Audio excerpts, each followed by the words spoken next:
السلام علیکم ناظرین، آپ دیکھ رہے ہیں الرٹ پاکستان۔ تو ناظرین، سب سے پہلے آپ کو بہت بہت مبارک ہو اور انتہائی خوشی کی بات ہے، اور اس قدر خوشی ہے کہ میں بیان نہیں کر سکتا۔ تو آئیے ناظرین، آپ کو ویڈیو میں بتاتے ہیں کہ آج جج صاحبان نے کیا فیصلہ دیا۔ لاہور ہائی کورٹ میں آج فیصلہ ہو چکا ہے۔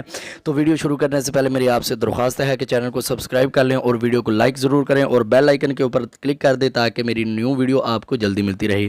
تو ناظرین، آپ جانتے ہیں کل حافظ سعد حسین رضوی صاحب کی سماعت ہوئی لاہور ہائی کورٹ میں۔ تو حکومتی وکلاء کی جو کاغذات تھے وہ مکمل نہیں تھے۔ ان میں جو کاغذات میں جب جج صاحبان کو سنایا گیا تو وہ پچھلی ان کی ڈیٹیں نہیں مل رہی تھی، کوئی کس ڈیٹ کا تھا، کوئی 2017 کا، 2019 کا پچھلے کیس کھلے ہوئے تھے۔ تو ناظرین، ہمارے وکیلوں نے، وکیل برہان عظیم نے ان وکیلوں کی کلاس لگا دی، اور آج ہمارے قائد محترم الحمدللہ ان کا فیصلہ ہو چکا ہے۔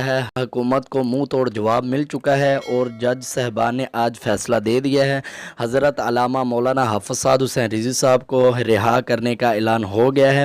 اب انشاءاللہ بہت جلد حافظ سعد حسین رضوی صاحب ہمارے درمیان موجود ہوں گے انشاءاللہ، اور یہ آپ کی دعاؤں اور آپ کی محبت کی وجہ سے الحمدللہ ہمارے قائد محترم حافظ سعد حسین رضوی صاحب رہا ہو رہے ہیں۔ تو اللہ پاک آپ سب کو بھی سلامت رکھے، اور انشاءاللہ اب پرجوش جذبے کے ساتھ آپ تیار رہیں۔ انشاءاللہ ہم اپنے قائد محترم کا استقبال کریں گے انشاءاللہ۔ لبیک لبیک لبیک یا رسول اللہ۔